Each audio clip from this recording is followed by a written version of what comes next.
Assalamualaikum warahmatullahi wabarakatuh. Baik teman-teman, pada kesempatan kali ini saya akan menjelaskan tentang bagaimana membayar fidyah bagi orang yang tidak berpuasa. Oke, ketika ada orang yang sudah tua yang sudah tidak mampu untuk berpuasa, dan juga orang yang sakit yang sudah tidak bisa lagi diharapkan kesembuhannya, maka bagi kedua orang ini dia boleh untuk tidak berpuasa dan dia tidak wajib qadha. Dia hanya diwajibkan membayar fidyah per hari, wajib membayar 1 mud.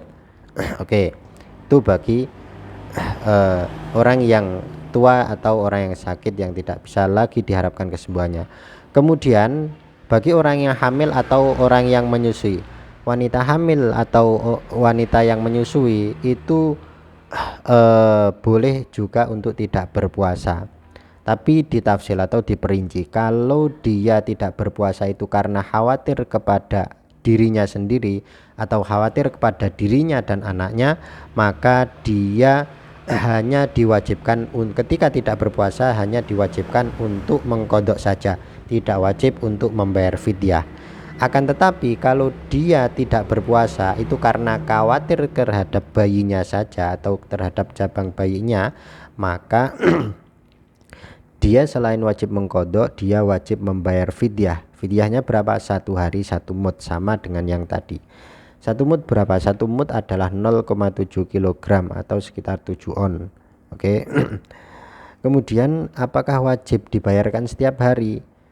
Tidak diwajibkan membayarkan setiap hari. Jadi boleh dia membayar setiap hari saat dia tidak berpuasa, atau boleh dikumpulkan menjadi satu di akhir Ramadan. Oke, dikumpulkan jadi satu di akhir Ramadan selama 30 hari, atau setelah hari raya juga nggak apa-apa. Jadi tidak wajib mengeluarkan mud atau membayar mud atau fidyah setiap hari. Boleh dikumpulkan di akhir Ramadan atau setelah Ramadan. Oke, yang tidak boleh adalah dia mentakjil mud. Mentakjilnya bagaimana? Mentakjil itu menyegerakan. Jadi dia pada awal Ramadan dia membayar 30 mud untuk 30 hari ke depan lah. Ini yang tidak boleh, karena kewajibannya dari hari per hari, tidak boleh disegerakan selama 30 hari ke depan. Oke, jelas ya. Baik.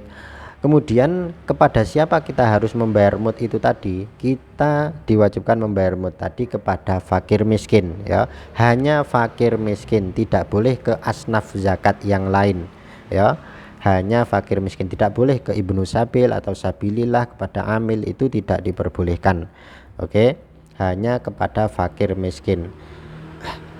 Kepada fakir miskin mana? Apakah boleh di desa lain atau khusus desanya sendiri? Boleh di desa lain, ya. Ini tidak sama dengan hal zakat. Kalau zakat kan hanya boleh di daerahnya sendiri, tapi kalau mud fidyah ini tidak harus di daerahnya sendiri, boleh diberikan ke desa lain atau desa yang lain. Jelas ya. Kemudian bolehkah membayar beberapa mud tadi, semisal 30 mud kepada hanya satu orang fakir miskin saja, hanya kepada satu orang fakir atau satu orang miskin? Boleh, ya. Jadi tidak harus 30 mud itu diberikan kepada 30 orang fakir, tidak harus. Boleh semua dikumpulkan jadi satu kemudian diberikan kepada satu orang fakir atau satu orang miskin, itu diperbolehkan. Itu ya. Jadi jelas ya. Jadi tidak perlu untuk mencari 30 orang miskin, tidak perlu. Jadi gitu ya, jelas ya. Semoga apa yang saya jelaskan tadi bisa difaham dan bermanfaat. Semoga bermanfaat.